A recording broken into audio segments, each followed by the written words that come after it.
Hello everyone. Welcome to FEAL Festival, Festival for Empowerment and Art for Life. Thank you very much for joining us today. And today is very special day. I know you all may be surprised at why I am here. Yes, Kisha has, some emergency came in her life. So I have to appear today. So life gave me an challenge and I have to appear to that exam. Whether I pass, I don't know, but I appear. And I think that's the important.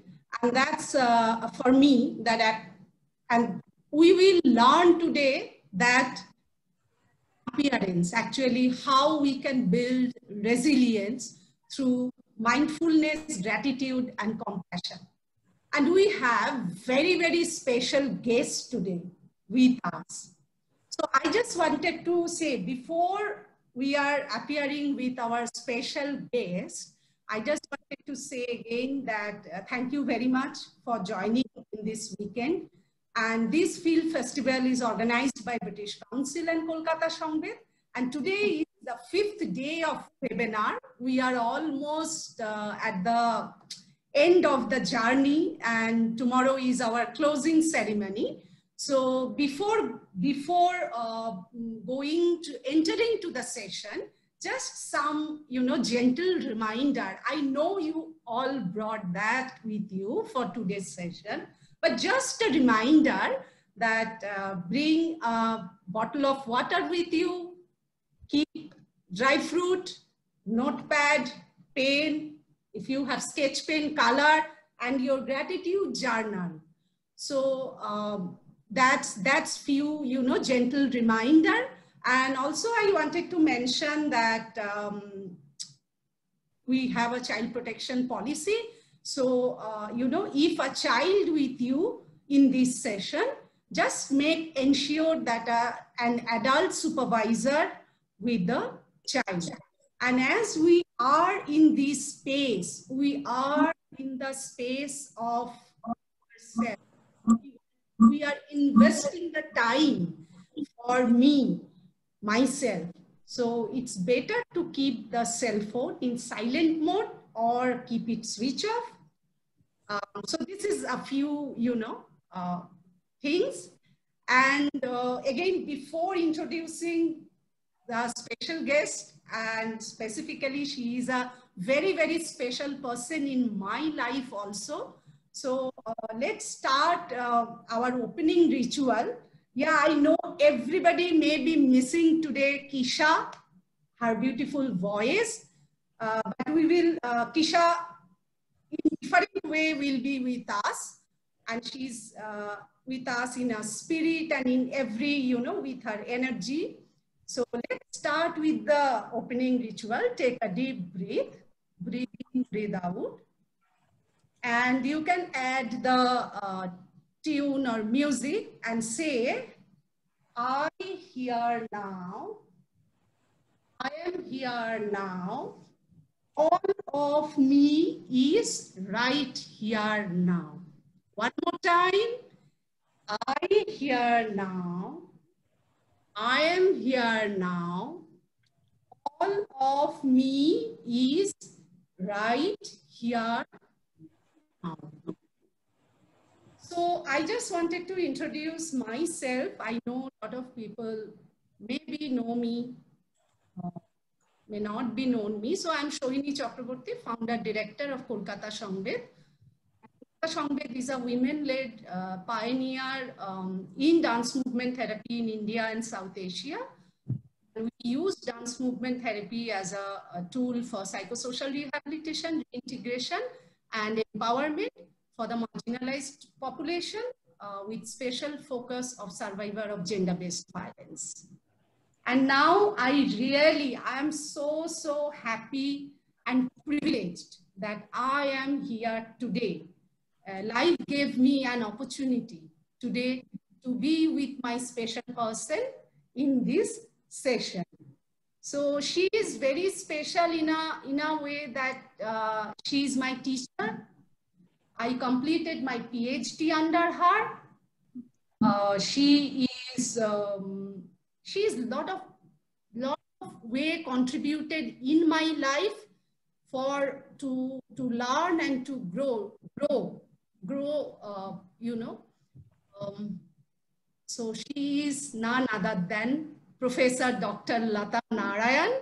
So I wanted to welcome Lata in this space, and you don't know, we are so happy to, have you in this. You are so special. You are so wise. And Lata is Lata, I called her Lata, so it's very difficult to always call Lata Narayan. So, but Professor Lata Narayan, a retired professor from Tata Institute of Social Sciences, Mumbai, India. During her tenure of more than 3 decades, she had taught, done research, and engaged with NGOs and the larger community. Her current areas of interest and work include training and facilitating sessions of well-being and self-care, training methodology, therapeutic aspects of the arts, especially dance movement therapy. Post-retirement, she has participated in the 2-year diploma in presence-oriented psychotherapy, integrating mindfulness, compassion, and wisdom. From the Just Being Center of Pune, she has also participated in Peace Circles as part of Creators of Peace Circles, which is a program of the international movement of initiatives for change, the regional branch of this center based in Panchgani, India. So I think we need a big round of clap for Lata Narayan. Lata, our Lata, very special person for me. Yes, Lata, I handing over to you and we are looking forward for the learning of the mindfulness practice.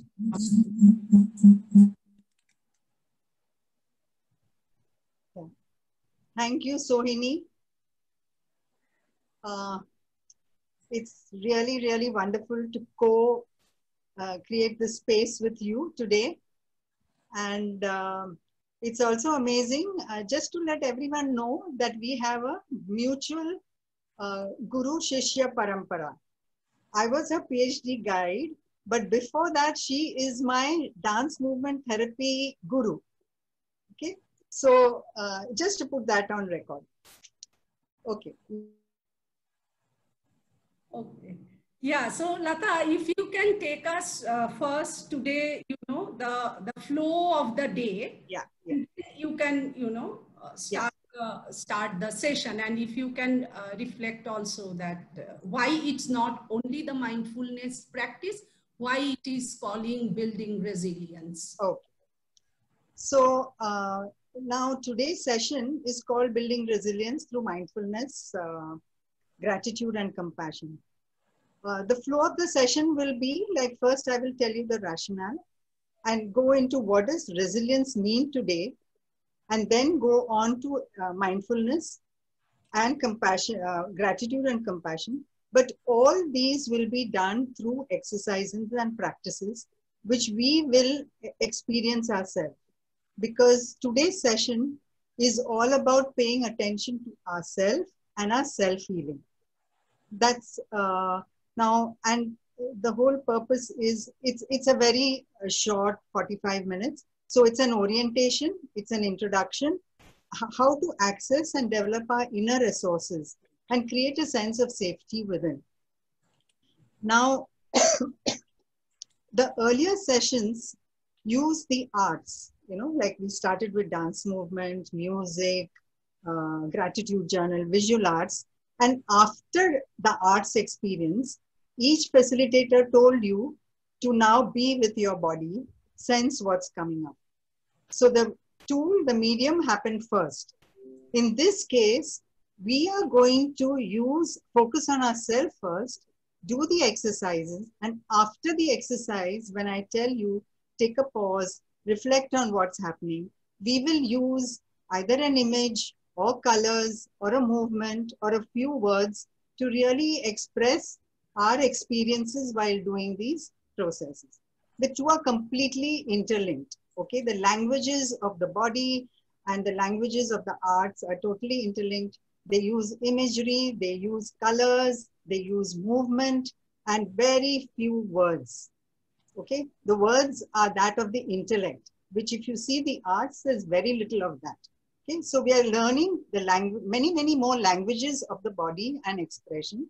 And so we will keep that in mind. When I say pause or give feedback, remember that what I mean is few words or an image or color, or maybe you want to do a movement, a small movement sitting there, whatever comes up.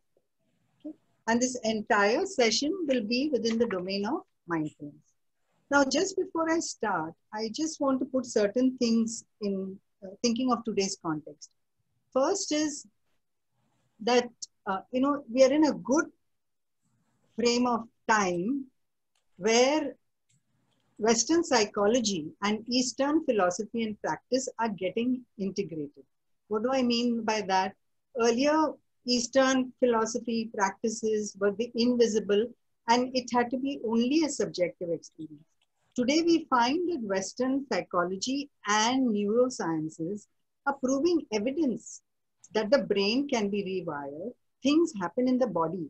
Okay, so it's not just we are practicing for the sake of practicing and imagining things, but there is evidence that they affect the brain, the feelings, and the body, which is what we will look at. That's the first thing.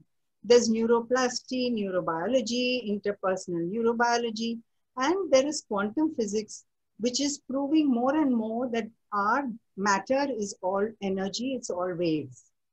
Okay, so that also we know today. The third factor is the body-heart-mind connection. It's also clearly known. We all hear about it. In fact, even the earlier speakers have spoken about it in the earlier sessions. Every thought expressed both through a feeling and a body sensation. Okay, so that is, we think something, there is a feeling expressed, and there is a body sensation. Now, for example, but everyone says you are stressed, therefore you're ill. Reduce your stress, then you'll be better. What is the stress? It's somewhere in the body, their body sensations. Trigger stress hormones are cortisol, we know, or feel good hormones are there, chemicals, dopamine, serotonin, oxytocin. Many studies are being done how the thought, feeling, and body is extremely important to be integrated for well-being. For example, there are studies which show that if fear is suppressed in the body, then it kind of suggests chronic illnesses like cancer, autoimmune disease, etc. If anger is a predominant feeling and it's suppressed, then it leads to heart issues, stroke, hypertension. We know hypertension happens. I'm stressed, my pressure is going high, my pressure is going high. Okay, so these three things we keep in mind even when we are talking about resilience, mindfulness, and gratitude and compassion. Now, before we go, just go ahead. Let's just do a quick grounding and centering so we are in this space. Okay, I'll just take you through a very quick body scanning, grounding, and centering. Okay. Be comfortable wherever you're sitting. If you're sitting in a chair, your feet are stable on the ground. If you're sitting on the ground, see that your feet and your thighs or whatever is touching the ground. Your spine is erect. Your breath is on in natural way. If it's fast, let it be and notice it as it gets to its normal pace. Okay, let's bring our attention to our feet, to our heels, our calf muscles, shin bone, knees, thighs, sitting bones and buttocks, abdomen, chest, spine, back, both shoulders, arms, hands, fingers, face, head. Now, just be with yourself and think of a safe space you feel within your body. It could be the abdomen, it could be your heart region, it could be your spine, anywhere where you feel stable. And if you can't find this space, just be with your breath.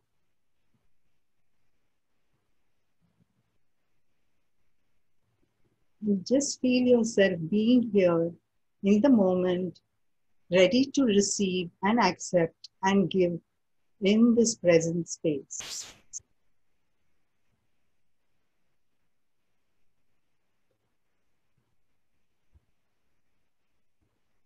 Whenever you're ready, take a deep breath in, let go slowly.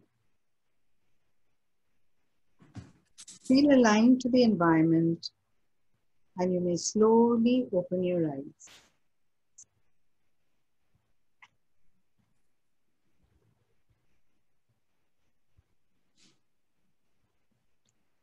Now let's look at the first word in the theme, resilience. What do we mean by resilience? The usual thing is, okay, you've had a trauma, you've had an issue, it could be just exams, it could be just getting late for work. There is a sense of distress and you bounce back from that. You bounce back from tensions is the normal understanding of resilience. But today that is changing. In psychology and psychiatry, it's even called post-traumatic growth. That is, you don't just get back to where you were, you use that experience for learning and growth. And this is a very important add-on when we talk of resilience for ourselves and for others. Linda Graham described it as transforming any adversity into learning and growth. And let's keep that in mind. And also the objective that we can train ourselves. We can learn and we can grow. So resilience is a skill which we can learn. It's not you have to go through a tough experience and you have to be born with these skills or you need a role model. Anybody at any time, if the intention is there, you can sort of build up resilient resources. Now, today, there's a very additional important reason why I'm talking about resilience. If you see the last 5 months, usually what happens is we have some resources or the other. We have family, we have support, we have a doctor, we have a friend whom we can talk to, or we go to the gym, something which helps us, I'm feeling terrible, I want to meet this one, I want to make a phone call. But today we are finding in the pandemic and lockdown that resilience resources are being depleted or dissolved. When we talk of social isolation, it means that human contact is not there. What do we all want when the lockdown is gone? Free. We want to go and meet people. Those are our resources. We can't go to a mall. We can't go to a cafe and just sit and have a chat. And everywhere we go, we are like living in anxiety. Am I too close to somebody? Should I be meeting someone? Should I call somebody home? So our resources, normal resources, are depleting in this situation, and we don't know how long this will continue. So the inner self, feeling safe within ourselves, is one very important resource we have, which is with us all the time. And let's see how we can work with this. Now, the first domain in resilience, which I'm talking about, is a very important thing, which is mindfulness. Mindfulness is a word which has been heard. Oh, it's a fad. If you talk to anybody in the West, even here, oh, I hear about these workshops on mindfulness. Somebody came and spoke to it and all that, which is fine, which is very, very good. But let's now see what mindfulness means. Okay. Now let's do an exercise. You all have a dry fruit, if possible, the best option. Or if you don't have, then just get a fruit, but not a citrus fruit. A banana will do. Just get a piece of it. Yeah, and carry tissue because a banana is a little, this thing. I hope all of you have at least these two. Or you could think of a biscuit which will not dissolve very quickly in your mouth. Okay, a cracker or something like that. I hope those who don't have, just quickly run and get something. I really hope that you have something close by, your kitchen is close by, and you can be a raisin, it can be an apricot, it can be a fig, it can be a date, whatever, a berry, whatever you have. Okay. Now, once you have it in your hand, imagine that you have just close your eyes and be with what my instructions. Imagine that you have just come down to earth from a distant planet, never having seen this food before. So slowly, with your eyes closed, touch the fruit. Feel it between your thumb and finger and begin to investigate every piece, every part of it. Scan the object over, explore every part of it as if it's something new and you're not sure whether it's poisonous or edible. It's a completely new thing. So you want to touch it. You can now open your eyes and start looking at it. What is this thing? I mean, what is the color? How does it look? What is the shape supposed to be? Okay. There are some folds in it. The texture is rough, or is the texture smooth? Possible parts are soft, other parts are hard. Just be aware. No judgment, because you're new to this fruit and therefore you don't know what to judge. Okay, there's no judgment, there's no good or bad. But while you're doing this, thoughts might arise, such as, why am I doing this weird exercise? How will this ever help me? Just acknowledge these thoughts, because those are yours. Let them be and come back to the awareness of the object.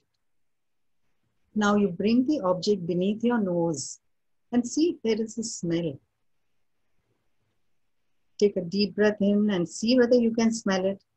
Bring the object to the ear and see, when you sort of take it around, is there any crackling sound coming from it as you move it around, swishing, crackling, whatever is there. Just be aware. Now slowly begin to take this object to your mouth. Notice how the arm knows where to go. Maybe you notice how the mouth begins to water.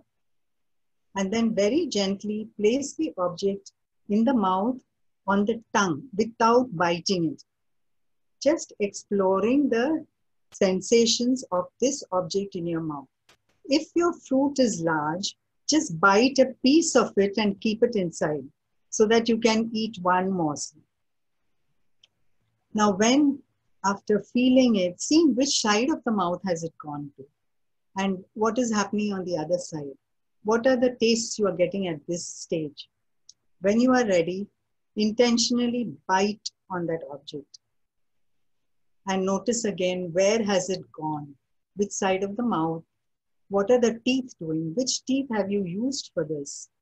And notice the taste as you slowly release it. Slowly chew it. Be aware of the saliva in the mouth. Notice how this object changes in consistency with every bite or every movement you take within it. It's changing. And then, when you're ready to swallow, consciously notice the intention to swallow and sense it as you swallow it, sense it moving down your throat into the esophagus on its way to the stomach.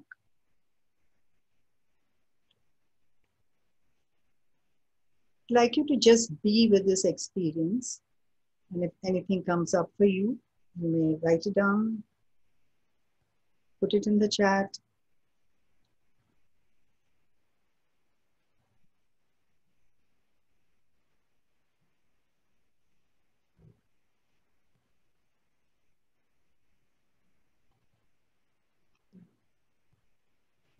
Okay. So, Hini, what was your experience?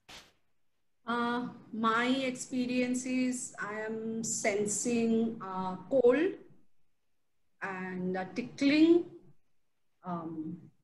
playful, little bit stuck. That that texture is little like my sticky, kind of, in my hand. Yeah. So now you will find many of the words which are used here are about the experience. A lot of feedback is coming, Yeah. like tasty, although I have eaten a walnut before. Something hard, light brown, can't or don't like taste. In the here and now, such a simple exercise, yet feels so relaxing. Okay. So Manashi, Vina, and Anjana, and also there is more feedback is coming. Yeah. Now let us see when you're saying. For the first time I could feel something went down to my stomach. Nilof Kabir is writing. Yeah. Jinal is saying good experience. Okay. So now the words like good experience, such a simple exercise, relaxing, okay, don't like taste. Where are these coming from? If you really think about it, these are about the experience. And when we're talking about the experience, it is a thought, it is the mind. Yeah. But where did we really experience the thing is through our five senses. Like one or two people have written, I experienced all the five senses. The actual feeling, experiencing the thing about eating it happens in our five senses, that is in our body. It's the body sensations which is there. So in mindfulness, usually we are talking about the experience. I felt good, I felt this, which is also true. The mind is saying that. And a word very often we use is in spirituality or even otherwise is witness yourself. Okay? Be the witness yourself. And here we are saying most of what we talk is actually about the experience. The experiencing, actual experience happens within the body, and we experience feelings based on our body experiences, and then they're perceived by the mind. The word we use for experiencing is witness. That is WITHNESS. Not being a witness, but actually being in the experience. I'm with the experience. Okay. These may be new terms, just let it be. And just as we go along, you will kind of understand. First thing, the message is that all experiences happen in the body. Yeah. And um, and and what we talk about the experience, surprising. Now, see, somebody has written, felt the esophagus after a very long time. Now, that is a body sensation, is a feeling, is a sensation which he felt. Okay. Surprising indeed is a thought. And there is also another Bodhisattva Chaudhuri is writing that it feels like a new fruit, even though I have eaten it before so many times. Because you've been with the experience. And earlier we've just taken it, you've gone through a moment to moment experience of a particular situation, of a particular thing which we've done. Okay, so now what is mindfulness? If you take this to mindfulness, it's a way of being where we pay attention in the present moment to ourselves. What are the characteristics? Moment to moment, they're non-judgmental. It doesn't matter what is, it just is. Okay. But there's a purpose. That is, we want to go moment to moment. The key words of mindfulness practice, I'm talking about mindfulness practice, is intention. The intention to be mindful and be with the awareness. No analysis, no judgment. Okay. So that is really what mindfulness very, very simply is. Now, a little bit about the history. Most religions have practiced it in some form or the other. And it was brought into focus in Buddhism because the practices, meditation practices of Buddhism are very much body scanning, being with every moment with parts of your body. And then John Kabat-Zinn developed the mindfulness-based stress reduction program in 1979. He really brought it into mainstream. And then neurobiology, neurosciences really showed evidence how the brain is trained to even build compassion through mindfulness exercise. So, and when we do this with openness, it has been seen that new possibilities open up in ways which we can't imagine. That is a very, very personal experience. So when you talk about, I'll just read out what John Kabat-Zinn says. I like to think of mindfulness simply as the art of conscious living moment to moment. It has to do with waking up, seeing things as they are, self-observation, self-inquiry, and mindful action. The overall tenor of mindfulness is heartfulness. The heart is the easiest way to get into the body sensation. That's why one hears about heart meditation, twin heart meditation. Okay. And another thing about mindfulness practices is really, I think, the only way to get into present moment living. You know, we always hear this, the future is worry, the past is sorry, or something like that, and the present is a gift. And everyone says, but how can we be in the present moment? It's not possible. But when we practice mindfulness for a few minutes every day, our body and mind get tuned to slow down and learns to be in the present moment. Okay? I'm stressing on this because the evidence and the need to be convinced about this is very important. Now, abroad today, mindfulness practice is done in many social work colleges, in systems of restorative justice, law colleges, corporates in India asking for mindfulness workshops. The IIT Mumbai did a study with some students and a control group, where one group did the mindfulness course. And they found that this group, after some weeks, performed better, were much calmer, and the egocentric self reduced. Okay? Because in the present moment, there is no me to a certain extent. Then the next moment is there and you kind of go on. It may sound very difficult, but believe me, it works just with 2 to 3 minutes of practice every day. Okay, so just to go back to foundations, non-judging, patience, because it's slow. It's slow. The mind doesn't learn overnight. The body needs time to get aligned. So it's slow and we are not used to listening to the body. So we need time to be with the body. Beginner's mind, that is complete openness to what happens, what comes through. Something might come up which you've never, ever experienced. Okay. Some word might come up and you might say, what is this? But never mind, that is it. Trust yourself, non-striving. There is no expectation, no end to be. Nothing, no outcome expected. And acknowledgement and letting be of whatever happens in that moment. Okay. So I'm talking here about mindful practice. Now to talk, there are two things, mindfulness practice and mindfulness meditation. Mindfulness meditation is when we take time out, we sit, we have learned it, or we are listening to a tape, and we take time out for that. It could be half an hour, it could be 1 hour, and we follow instructions, or we know what are the instructions. Mindfulness practice can be incorporated in anything we do every day. Slow, repetitive, and it's for every day, even if you do it starting for 2 minutes or 3 minutes, and you can increase it a bit. Now, when can we do it? We can do it with our breath, just sitting down, and it has to be repetitive and slow. It can be walking. When you're going on your walk, take 10 steps mindfully. Just notice your leg coming up. Where is it? How are you doing it? Do it as slowly as possible. And gradually, it will become a pattern that you will be slow and you will be aware of what you're doing. Any daily activity, brushing teeth, you can brush your teeth mindfully, tea, coffee in the morning, you're caught in a traffic jam for 2-3 minutes, bathing, eating, the first few morsels of one meal in a day, before you put it, very mindfully eat the first 3 morsels. What does it mean? Repetitive.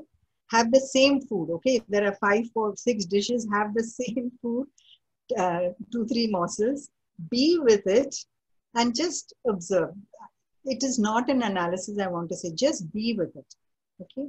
Another thing we can do is take short pauses in the day, 2-3 minutes pauses. Just stop. Maybe you're a little concerned or even just like that. Just take a pause and sit down somewhere and just be what's happening in your body, what's happening to you. Okay. What's happening mean it's an observation. Okay. Not, oh, I'm fine, I'm not fine, I'm calmful. No, not that. I'm here and this is it. and see what is happening, what's coming up for you. Okay. And this is extremely important as part of resilience, because resilience is not an intellectual activity. You can read and talk about it, but these are skills and manage of retraining our whole body and mind. Okay? And I would like to emphasize, which I'll say later also, that practice, practice, practice is extremely important. You can't do it once a week. Every day, make a little time. In fact, my practice has been, when I was doing the course, we were supposed to every week choose a particular activity and do it for three minutes. 1 week maybe brushing teeth, 1 week maybe breakfast first, 1 week maybe walking. You can decide. So the body has time to align with the mind and learn the practice. Okay. Okay. Now, before we go on, let's see another form of mindful practice, which you have had a glimpse of when we did music. Malik, can we have the video? Now, this video, just before he starts, is a portion of a video taken from Keisha's YouTube channel, Mind Your Health. And thank you, Keisha, for allowing me to use this. Yeah. Okay.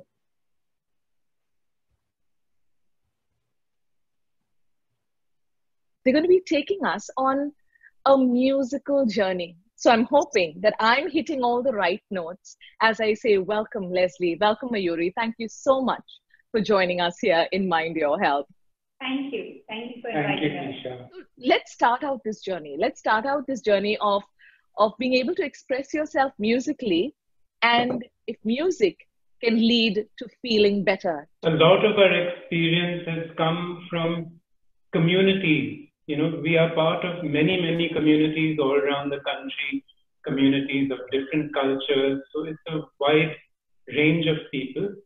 And in our experience of sitting with these communities in circles, we found certain things work.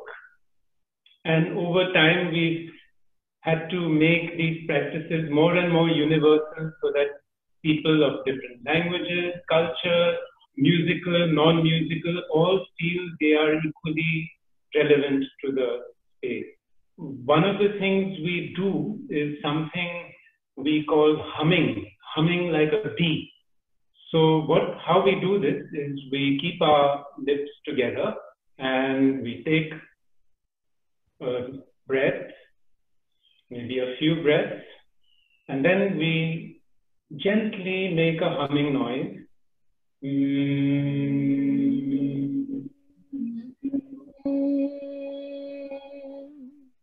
This particular tone may not be very comfortable for me, so I can adjust, and I find a tone that is really comfortable for me, and it may not be comfortable for Mayuri or for you, but all of us have to find our own comfortable note, and we don't have to try to keep together in this, in one pitch, one key or anything.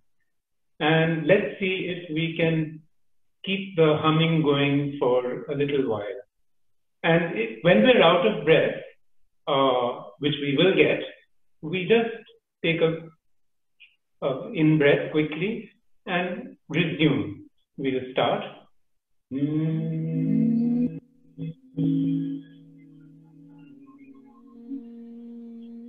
when we feel a sense of completeness, or if we're a little tired, we can stop. And when we're feeling complete, we can stop going. But everyone doesn't have to stop because someone has stopped. Each one has to sense their own time of completeness. And everyone waits for the last person to feel like, yes, now they're through. And after that, we keep quiet and try to sense each other, the space, and what we're feeling inside of us. We are usually in a circle. It helps for the people who are doing this together to be in a tight circle so you can hear everybody. And one may wish, depending on what has happened before, to have a circle, one word like, okay, I'm feeling like this, I'm feeling like this. Or one can even just leave it there. And the important thing is that there is no competition. We're not trying to see who holds the longest breath. We're not trying to get a particular note. Also loudness. What is comfortable to us, that is right. It sounds like it's a very simple thing. What's in this? But if you keep it up as a regular practice and you try it with large groups, it's really amazing. You feel like you're in another world when all this humming noise, and you sense each person in this. When people do it alone, it is calming, it builds focus, and it builds attention. And in addition to all this, when we do it in a group, it clears energy, it soothes people, it brings in a sense of peace and also a sense of closure. And it's really useful if the community has been wrestling with or having a sort of rather difficult, challenging engagement together. And when we do this humming together, it kind of thing and brings peace to the community. I'm just imagining if everybody who's watching right now will hum together and send out energy, because it's also the peace that each one of us is looking for and wanting to feel right now. And if there is a more sense of wellness and equilibrium. So I want you to imagine I have a huge big wooden stick here. Okay. Hum, hum, hum, hum. What do you think I'm doing? It looked like you were kind of calling an entire tribe together. Like it was. That would make the rice get pounded a lot faster. This is to introduce chanting. People who have been doing work through the ages have learned that you can do this kind of thing, work much better and with a much brighter spirit if we put music into the work we do. We love doing housework, and I love my pocha, as Mayuri will tell you. This is a nursery rhyme which I've converted into my pocha song. This is the way we mop the floor, we mop the floor, we mop the floor. This is the way we mop the floor with a spirit and a smile. Okay. Oh my God, you're making even pocha fun, and you've added music to it. I remember calling up Les and asking any chant that he knew, and he shared a song with me that worked beautifully, because then anything I was doing, it would bring my focus back to the work and back to the intention I had in my heart about how I wanted to engage with that space. So Les will share that a little later, but I'll share another of that kind which could be used, which is just a very simple chant. It says, Om Avi Amen Shalom. Om Avi Amen Shalom. The beauty of these chants is that we can keep going on. Malik, could we just close that? Yeah, thank you. Yeah, now this video, small clip showed how humming and chanting is used. Now, humming is, we very often, those whoever are musical, we hum and we go about our work and it makes us feel good and calm and everything.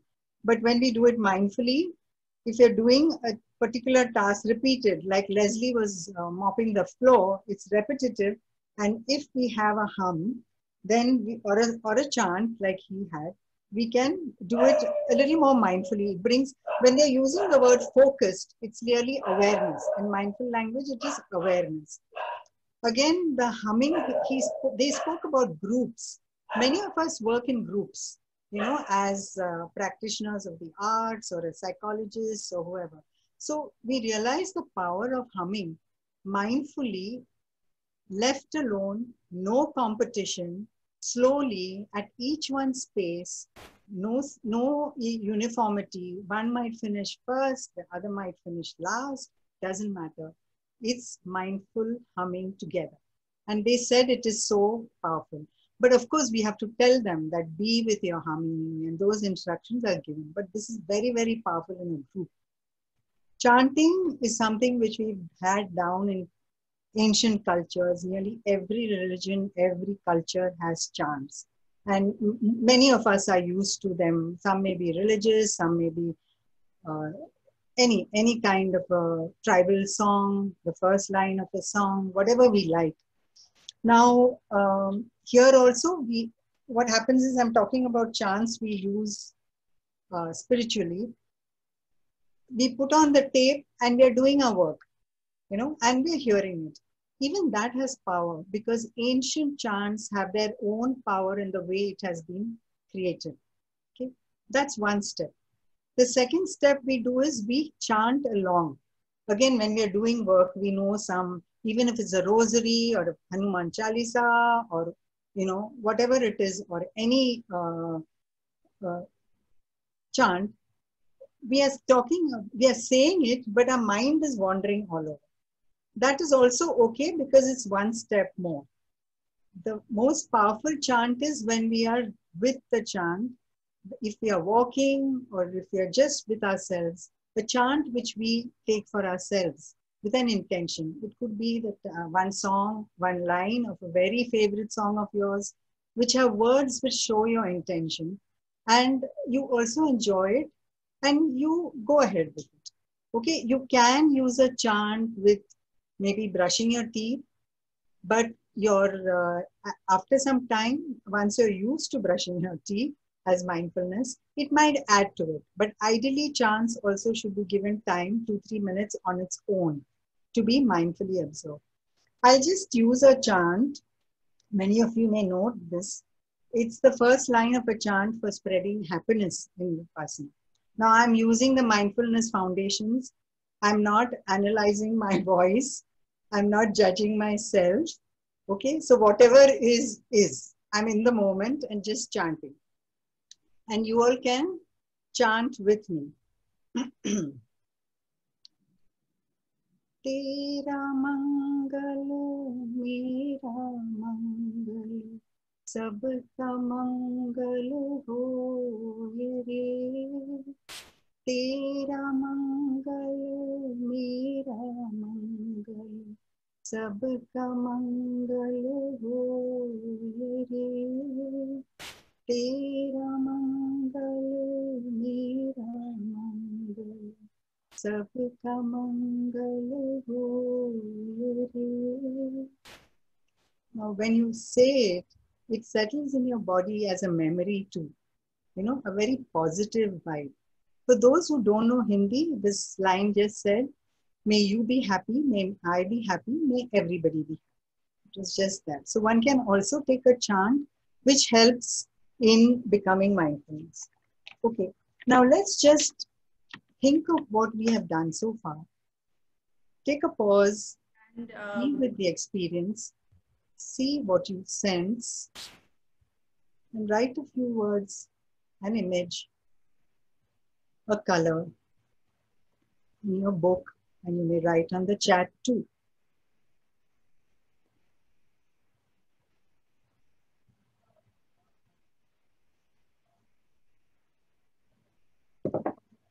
Thoughts, reflection. In Facebook also?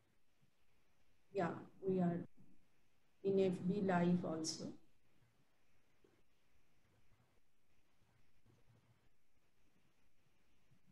Oh. Yeah, so there is a lot of, feedback is coming. So let us know here. Hope, the color green comes to my mind. Anjana is saying, sorry, I missed the question. So just be with the experience and see what comes up. Birds flying together as a flock. Chanting is too powerful, feeling goosebumps. Gayatri. Peace, Karishma is writing peace. So some of you have clouds and sunshine, power and support, dancing under the fountain. Wow. I'm making a judgment, sorry. Okay, all in sync. Yeah, there is some feedback from the, Facebook also, that Shuhatru is saying, never felt up to stomach before like this. Shomita said, well said, the essence of mindfulness.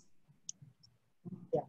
So you have your mind also explaining what it is. Some of you have images, and it doesn't matter what it is, because this is. So there is no analysis in mindfulness practice. And that is the truth even from being in the present moment. So there is more comments coming in, Lata, that is saying experience vibration in the throat while chanting and felt calm in the chest. Garima is writing purple color with yellow center awareness, feeling settled. Yeah. Thank you. Thank you so much for sharing all. Dina written that chanting mindfully soothed my heart and mind. Choitali written blissful. Yeah, Veena written very calm and peaceful. Yeah, there is pink flower and then all in sync. Experience sound of bees humming. Indrani is writing that. Okay, thank you for all your sharing. Just be with it. That is you and that is yours. Okay, that's all that is to be understood. And understanding that the language we know as words is the language of the mind. It's very important. Mindfulness is not taking away thoughts. Okay, never. Otherwise, it's not about being spaced out. But we are so sort of, our learning is totally in the mind. So it's nice to know the other expressions of our body. Like, why a particular color? It doesn't matter. That's what came up for you in this moment. Okay, if you do it again, something else might come up. Somebody may have felt nothing. It's okay. That's it. Your body's saying that I'm okay like this. Okay, whatever it is, what it's yours and that is. That's extremely important to remember in mindfulness. Okay, now we move on to the other section. We've looked at ourselves. We've looked at what happens within us, the sensations, all brief glimpses, very brief glimpses, but you can see the power of it. Let's go on to moving on from me to the other. And the first step to that is gratitude, in this whole realm of resilience. So what do we mean by gratitude? Gratitude is really a quality of being thankful or being thanked for something. And it's also a readiness to show appreciation and to return kindness. Yeah, Malik, just could you hold on for a minute? Just hold on. It's seen that gratitude builds connections, which we can understand. When we are opening up ourselves, we are ready to say thanks to somebody, we are building a connection.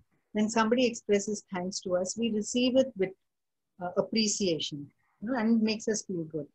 What it does is gratitude supposed to be optimistic, we are hopeful, and it's supposed to create, studies have shown it creates better physical and mental health when we appreciate, we acknowledge, and when we are acknowledged and appreciated. Okay. Now, what we're going to do is we'll do an exercise. Malik will share a short 6 questions on gratitude. It's in the form of a video, but it's only the questions, okay? And I'd like you to answer each of them mindfully. Answer them each. And after you answer one, just be with that experience. Think of what happened when you wrote that answer. Okay? Don't be in a hurry. We have given you time for this. Who do you take for granted in your life? What inconvenience are you grateful for? How have you changed for the better? A prayer that you are thankful was not answered. Which artists light up your world? Who inspires you to be your best self? You can start with whatever calls to you. But after you answer it, just be with that and see how do you feel and why did you take that answer.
You needn't put your answers in the text box, in the chat box. I will tell you later what you need to put. Yeah, some people have started to, you know. Yeah, it's not the answers. The answers are for you and you only. Yeah.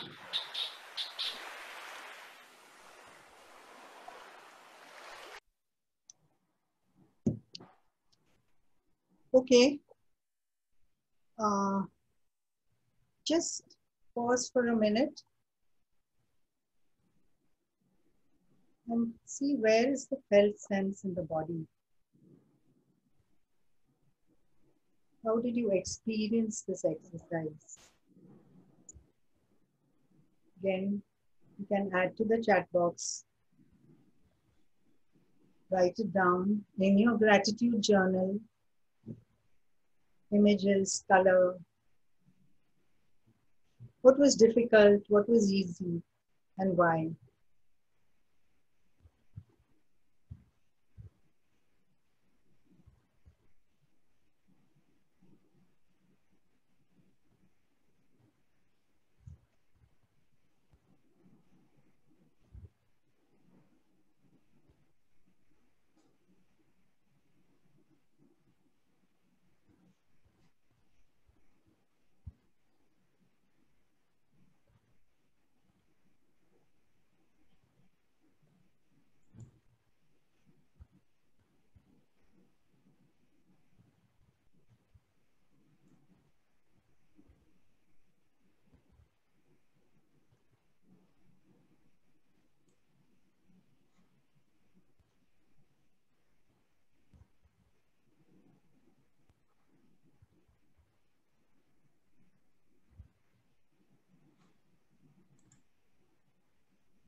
Anything on Facebook?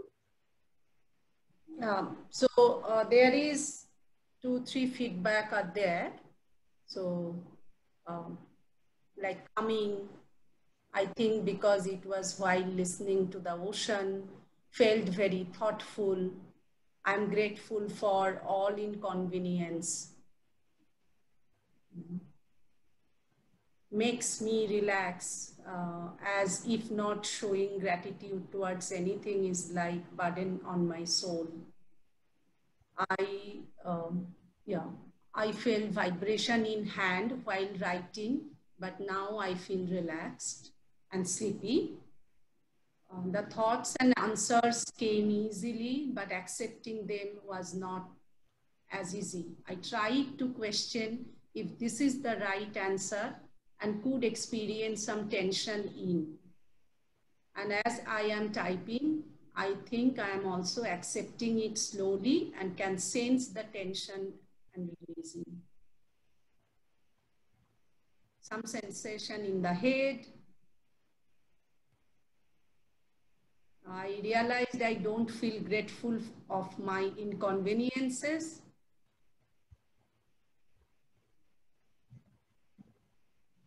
Anxious on if I am right on what I felt. There is a lot of feedback coming, you know. Yeah. Yeah. There are various ways in which one has responded, our bodies have responded. Yeah, so there is one response from Facebook in Bangla.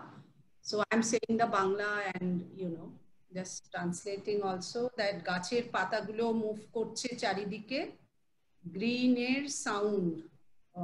So it's a kind of, the leaves is moving around and there is a color of green and that, you know, hearing that sound. Yeah. So there is felt little restless and kind of pushed myself to express. Could not answer 2 of the questions. experienced gratitude for the inconvenience and unanswered prayer, felt relaxed. Yeah, so there is so many. Yeah. Such a, so beautifully, you actively participating in the process. Thank you.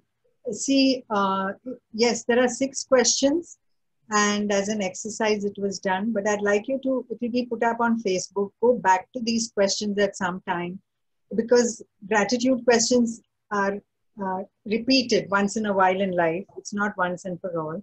And some questions maybe are difficult to answer now. You don't have an answer.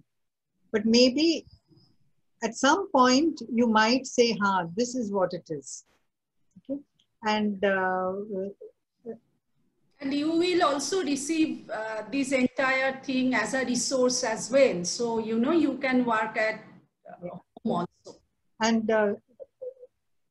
kind of pushed myself to express there is no need, because gratitude is a feeling, and if you're not feeling it at this point of time, there's no, it's not an exam. I'm not going to take your papers, and maybe I should have said that first, but when you started expressing and wrote, many thoughts started to come. Maybe the event, maybe the person, and maybe it's just we are used to gratitude as thanking somebody immediately, or somebody thanking us and feeling. But maybe some of the questions are not those we answer regularly for gratitude, like a prayer that has not been answered, or mistake, my best mistake in my life. I don't think that is in this. So expanding our understanding of gratitude, even for inconveniences, some learning that has happened. Like I know in this lockdown, for me, learning technology, I was so irritated, so much tension, but the learning has been, I've learned how to do a webinar. I've learned how to go through Zoom, and have meetings, which were not easy for me, So it was terribly inconvenient. And this thought always came to me, why am I doing this? I'm retired. Do I have to get into this? But then there was a pull to get involved and contribute. So looking at our inconveniences in a different way. This does not mean, which I'll come later, saying, okay, it's not apathy. It's not apathy, okay, which I'll come to later. The inconvenience is there. You have to get rid of it. But instead of wallowing in it, it's, are we growing from it and thanking ourselves? Here it is gratitude to oneself, nobody else.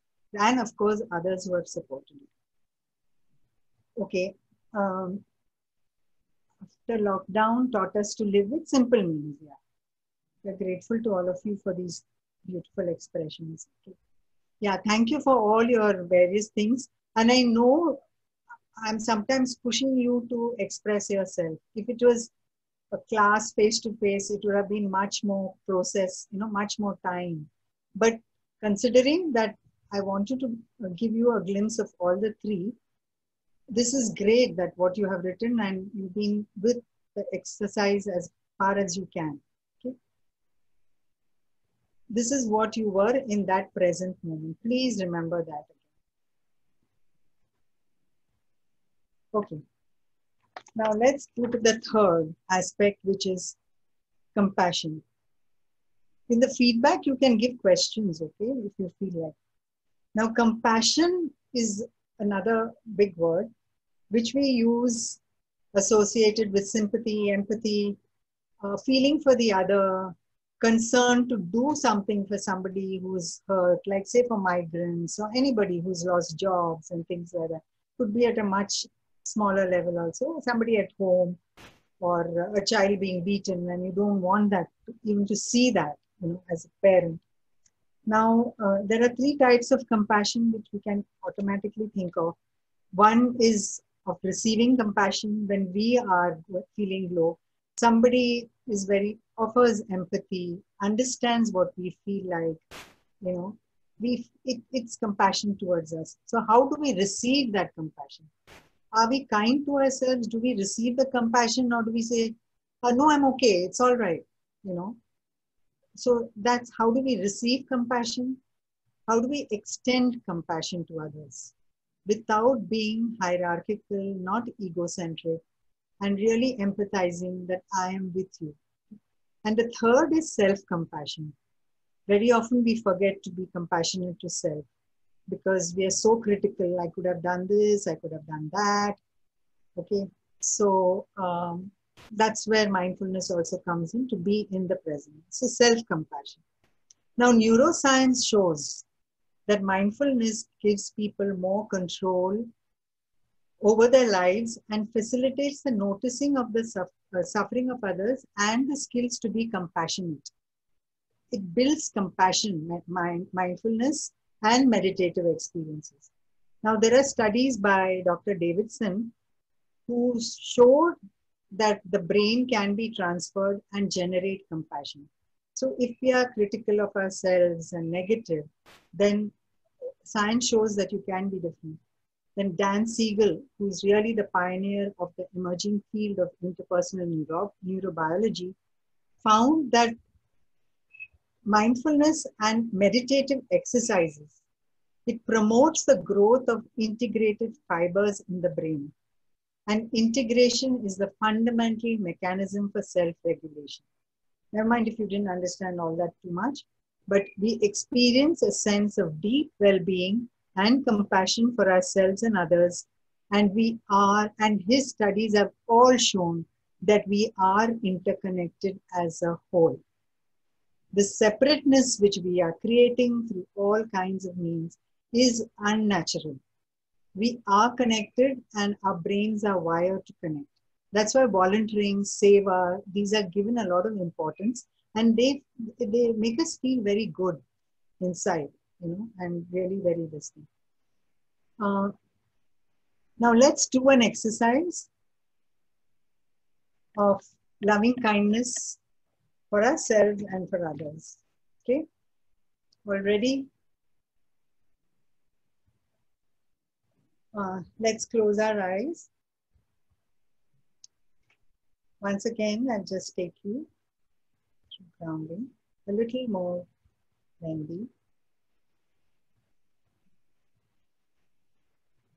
Let's take our attention to our feet. Sense what's coming up for you. Our toes,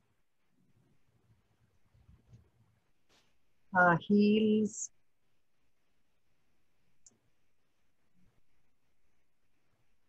our calf muscles,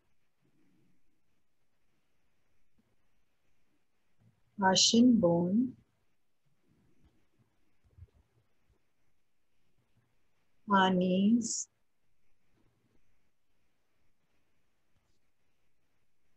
our thighs,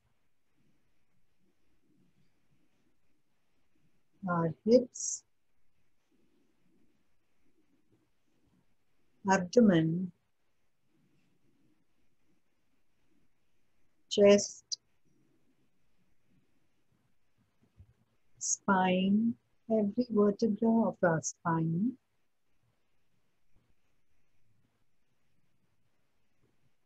our entire back,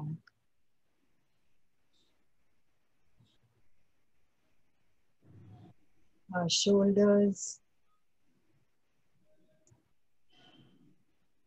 our arms,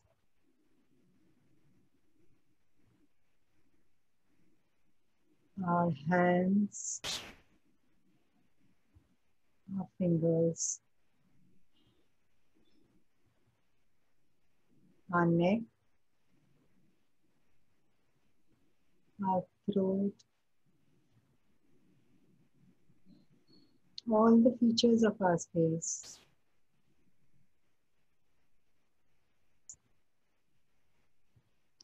The back of our head,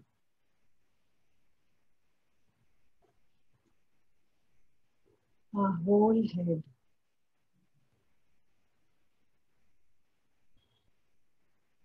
Now let's bring our attention to our heart region, our heart. And we can put our right hand over our heart.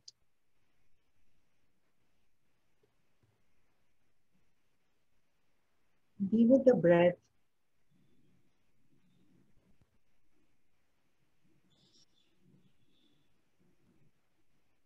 and offer loving kindness to your heart. And talk to your heart and say, thank you. Thank you for being there. Thank you for the heartbeat every second of my life. Whatever you want to say.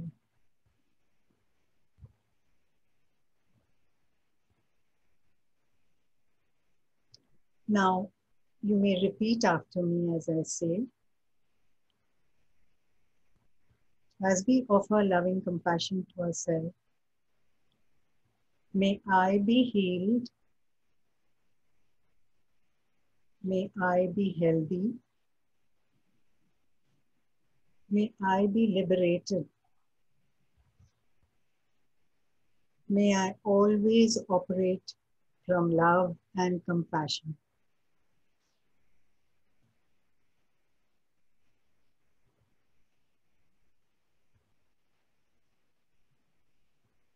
Now think of somebody you are close to and bring that person in your image, in your thought.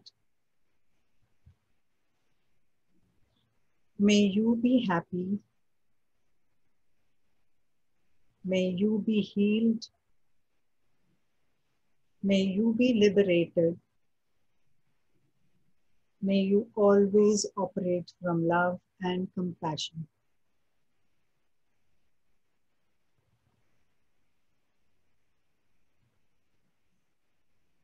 Think of somebody you meet every day, somebody you are not very attached to, but that person is part of your life. It could be somebody you meet in the shop or the watchman or anybody. Bring that person into your consciousness.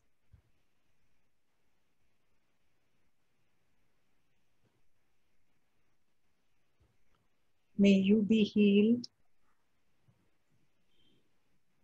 May you be healthy. May you be liberated. May you always operate from love and compassion.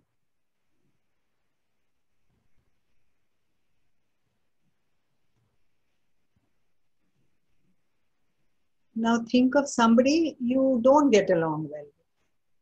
Somebody who doesn't somehow gel with you, you don't have good vibes. Bring that person into your consciousness. May you be healed.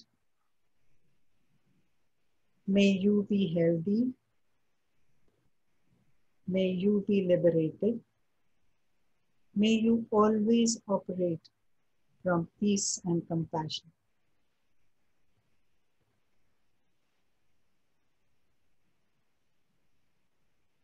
Now let's think of our planet Earth.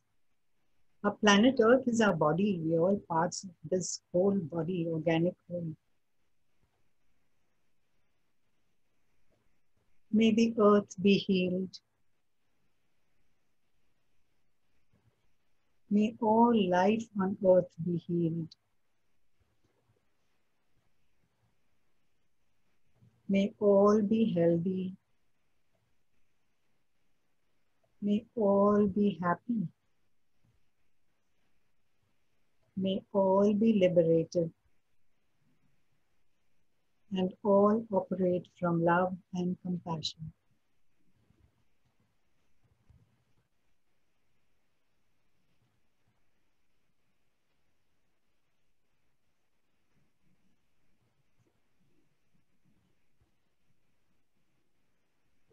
Be with this wholeness of the present moment in you, where we have included ourselves and the whole earth.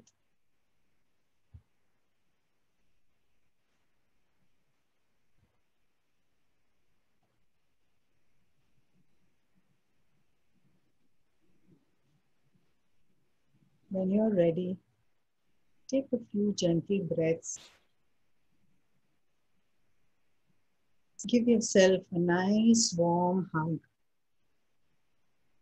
Feel your body from your head all over to your legs, gently massaging that which is yours, Be thankful for all the trillion cells in our body. Give them a nice hug, loving kindness. When you're ready, you can gently open your eyes.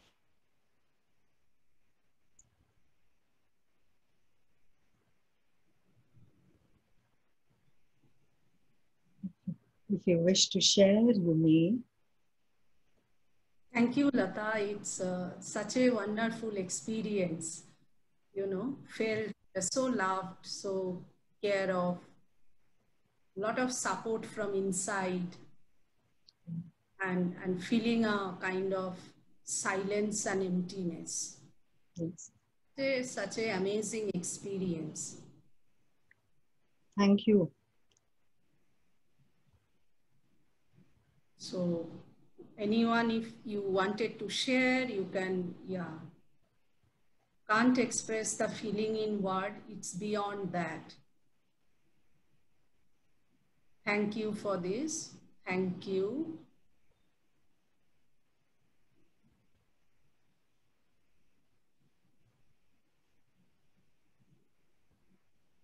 Great experience and so nice to say good things about people we don't like. We'll need to practice it more. Experiencing so much peace. Thank you. Journey inward. Thank you. Felt very nice. Feeling so loved and supported and supportive. Feeling so peaceful and connected with myself and all those around me and the universe. Feeling the oneness with all. You know, somebody has said, there is also, you know, one or two feedback. Lata, there is one or two feedback from Facebook also. So, strange feeling to think so deep and reflect, but also a positive feeling. There is a question, are self-compassion and self-love similar? So Sarmita is asking. So we have two questions also. And why do we have to keep our spine straight while meditating?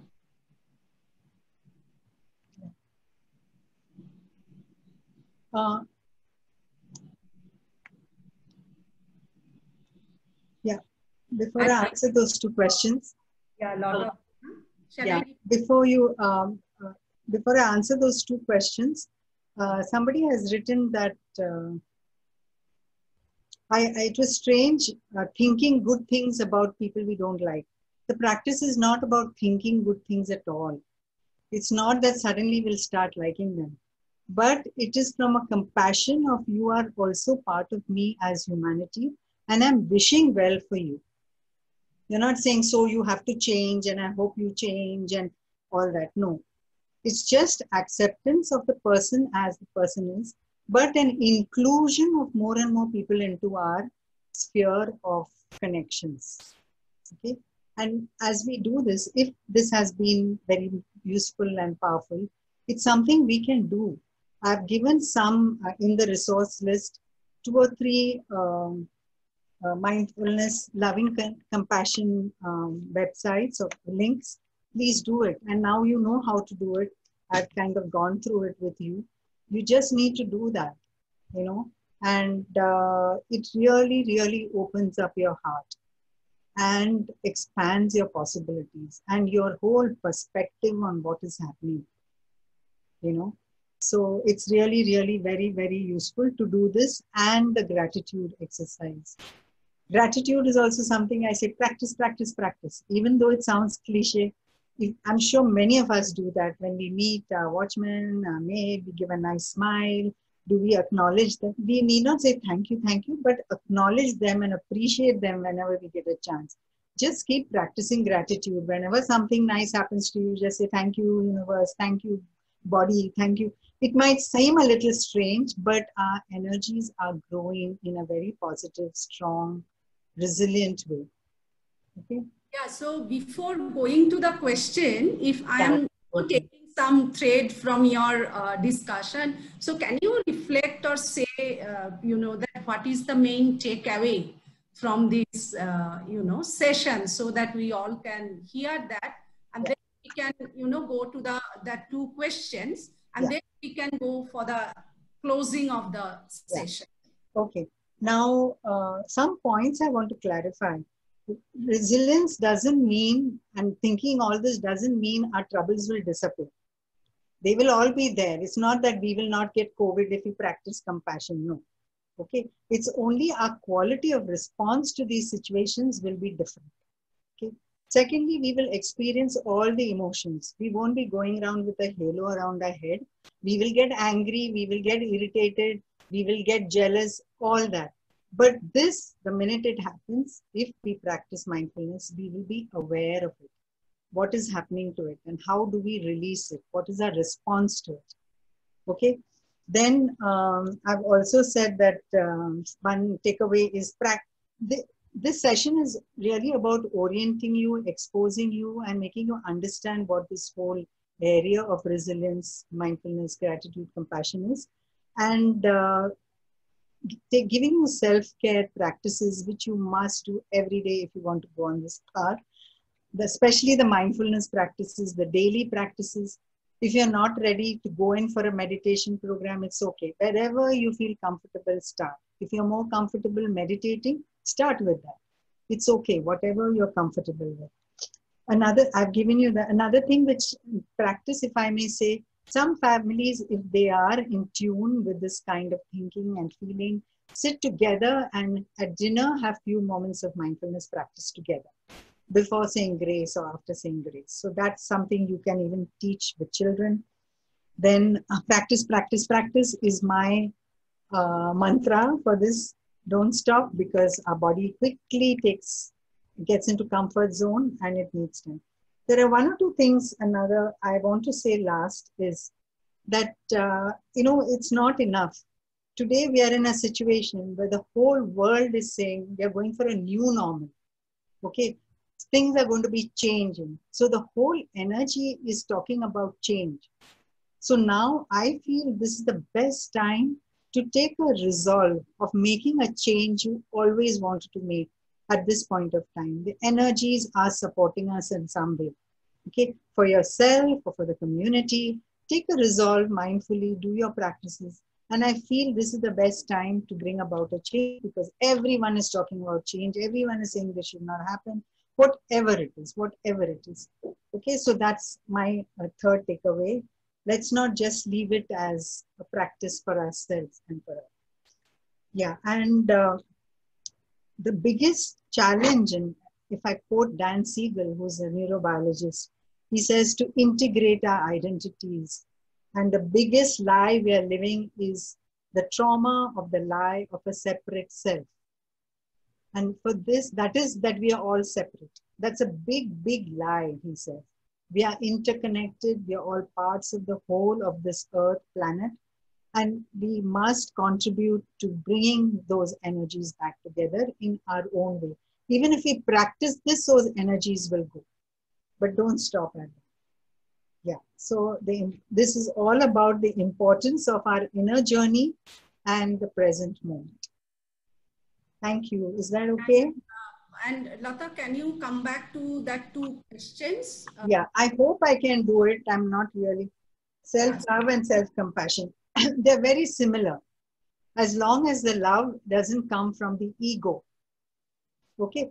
And compassion is when you're feeling that you need support and you're not giving self-love and you feel you need to be loved. Yes, they're very similar as long as self-love doesn't come from an egoistic position. It's not egocentric.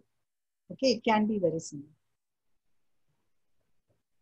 Okay, so with this, love and compassion, I just wanted to, thank you, Lata. Thank you so much. Such a wonderful learning journey of building resilience, mindfulness, gratitude, and compassion. And our, like I wanted to, on behalf of Kolkata Sangved and British Council, I wanted to really, share a gratitude note to all of you, without whom it is not possible to make this program successful. So we wanted to thank all the members of British Council and Kolkata Sambed, Jonathan Kennedy, Paramita Chaudhuri, Sonali Ganguly, Manish Gupta, Radhika Singh from British Council, Namrata Kanuga from Kolkata Sambed, Mallikarjun Roy for hosting the FEAL Festival, Adhiraj Mukherjee and the HIP element for designing all the communication material, all volunteers who were wholeheartedly supporting this event, Shubham Srivastav, Krishnendu BS, Shruti Nair, Polomi Robin, and Gayatri Joshi. And thank you all who are part of this entire FEAL Festival journey, and also participate today with your active participation. Without you, we cannot make this event successful. And I just wanted to give a gentle reminder that there is also a feedback form, which is, in the chat box, in the Facebook. So please fill up that and get back to us, because from your feedback, we will also learn. We will also want it to, grow. So it will be really, really helpful. And definitely, we are very hopeful that tomorrow is our closing ceremony, the grand ceremony. And we want all of you be part of this, closing circle of this FEAL Festival for Empowerment and Art for Life. Tomorrow, 4:30 p.m. Indian Standard Time, in Zoom as well as Facebook Live, and Facebook Live is from Kolkata Sambed page. And yes, definitely we have another thing, that another gift from Lata. The closing ritual today will be from Lata, and I think it's a gift for all of us, and also another takeaway to take with us, at home, at road, wherever we are in this universe. So, yeah. Yes, Malik, we can have the song, and everybody can sing it in celebration, happiness. You can move, whatever you want.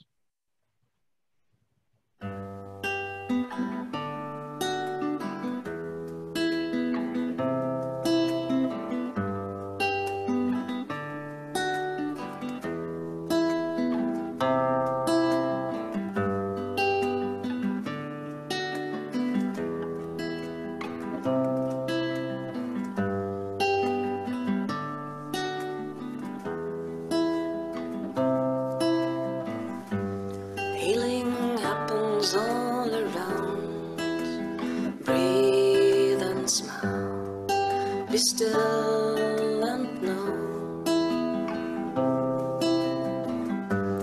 healing happens all around and deep inside, nothing to do when we entrust to Mother Earth and let go. Healing takes place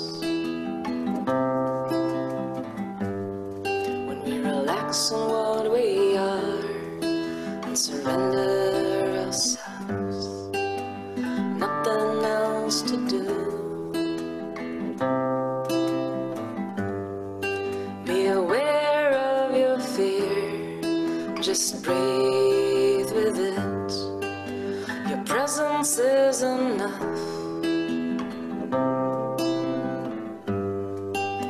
Invite your love to be there with you. Let yourself be embraced. Healing happens all around. Breathe and smile. Be still and know. Healing happens all around and deep inside.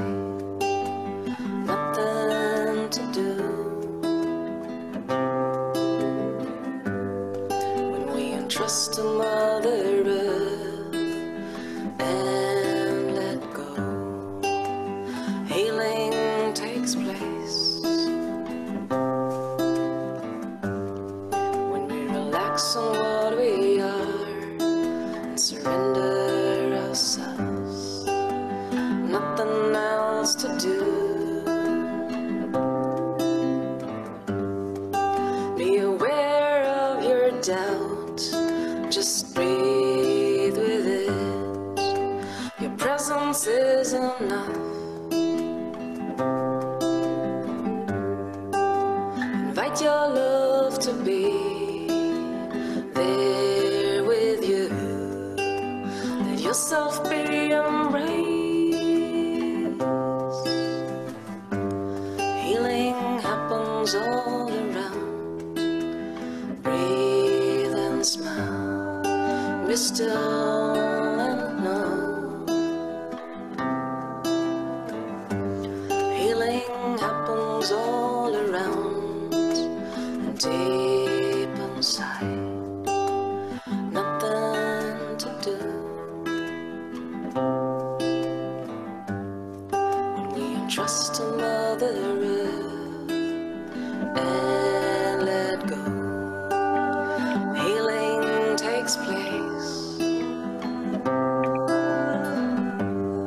When we relax on what we are and surrender ourselves, nothing else to do. Be aware of your pain, just breathe with it. Your presence is enough.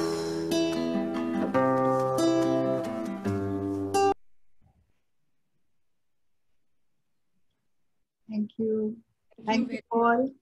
Thank you very much. See Yeah, so, you tomorrow yeah, okay. for our closing ceremony. Yeah.